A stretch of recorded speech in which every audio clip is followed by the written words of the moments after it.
Rodri has got lucky. There's not a person who watches that. And VAR, Chris Kavanagh had a minute and a half to watch it. And there's not a person that watches that in the stadium, supports Man City, supports Everton, supports Liverpool maybe, that can't see that's a penalty. So that's something has to be done about that. That looked hard. How was it for you? Yeah, it's Premier League. Second half was much better, consequent for the first half. Deserve win and yeah, 3 more points.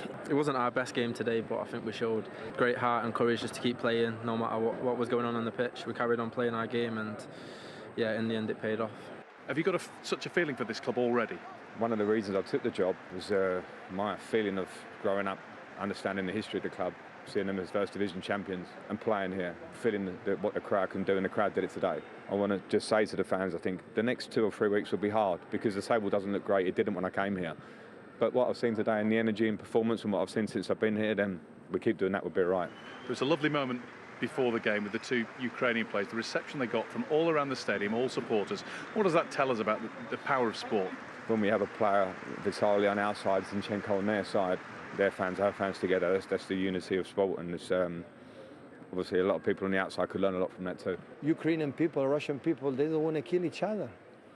So and still right now it's happened, and that's why when the people are, you know, here and I think all around the world can say what are they doing. Oh, here, I think we're all in accord with that. We'll come to that shortly. A vital win for Manchester City in terms of the title race, Alan, but there's no question that they had a huge slice of good fortune. Very harsh on Everton, I thought, who gave the manager and their fans lots of positives. I thought they played really well, defended really well when they had to. Man City weren't at their best, but a positive for them is winning the game. But they had to rely on a ridiculous decision from Paul Tierney and Chris Kavanagh. Everything points towards a penalty. The unnatural position of the arm, him leaning into it, the reaction of the players, the reaction of the crowd. I mean, that is as clear handball as you're going to see ever in a season. How on earth Chris Kavanagh doesn't think, forget the red zone nonsense, the sleeve nonsense, that is a clear handball. I mean, it's a pathetic decision. The technology works, as there's the evidence. They said there was no clear evidence to overturn it, Alan. Forget the clear evidence. That is enough clear evidence that I need to see. I mean, it's just ridiculous. I mean, Mike Riley and a lot of his colleagues are having a terrible season. Some of the decisions that they're giving through VAR, and that is one of them. I just can't get over how they can't get to that decision being a penalty. I still think also they need to communicate to the fans and everybody watching. It's just got to change. That's got to. Ashley, the winning goal was a long time coming. And a bit of a shame for Everton because they'd been so stoic and defended really well and at times hit them on the counter-attack.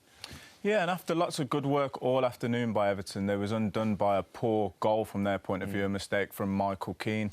And they've done so well all afternoon. And here we see, you know, City pushing on. And as the ball comes out to Bernardo Silva, he crosses low. Mason Holgate gets a touch on it, does what he can. And Michael Keane's weight is just on his left foot, really. And as we roll it on, you can see that he doesn't move his feet quick enough, kind of gets stuck in the grass. And Phil Foden's there just to kind of, you know, rides his luck and takes a touch, and it ends up being an easy finish for him. But, you know, from Everton's point of view, for working so hard all game, you know, to be undone by something like that is poor, and, you know, I'm sure they'll be disappointed tonight. Well, they were. It's not the result they wanted. But there is reason, I think, for optimism within their performance. Yeah, and it's not often we you know, praise the losing team, but I think that today Everton were tactically good, set up well, lots of energy. You know, a big difference between the Rafa Benitez era. And it started with the midfield here. We see Alan pressing, stepping out of his position and closing down De Bruyne, and he did that all afternoon. I thought he had a great game for Everton, as did the other two next to him, Donny van der Beek and Doucouré. Here we can see, you know, City breaking, and they're devastating when they break. That's a 3v2 in City's favour, and Donny van der Beek works all the way back, clears the danger. And they did this constantly all afternoon. They was up and at them.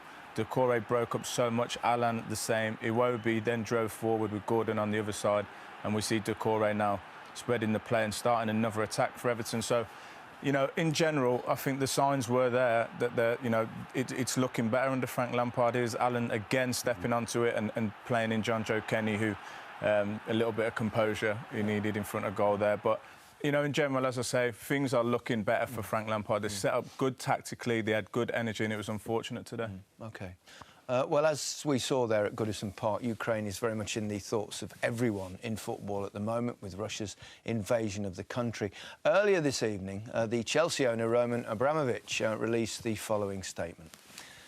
During my nearly 20-year ownership of Chelsea FC, I've always viewed my role as a custodian of the club, whose job it is ensuring that we are as successful as we can be today, as well as build for the future, while also playing a positive role in our communities. I have always taken decisions with the club's best interest at heart. I remain committed to these values. That is why I am today giving trustees of Chelsea's charitable foundation the stewardship and care of Chelsea FC. I believe that currently they are in the best position to look after the interests of the club, players, staff and fans. What do you read into that, Alan? I think that statement is very confusing, Gary. It's not Roman Abramovich bidding goodbye to Chelsea. It is our understanding that Chelsea aren't for sale, and Abramovich isn't calling in the loan that he's given the club. It seems to be an attempt to distance the club from the awful situation. What it may also do is protect the club if any sanctions were imposed on Russian-owned assets. So very confusing. I'm sure we'll hear more in the coming days. I hope so, and I'd actually like to hear his views on Putin's invasion as well at some point, possibly.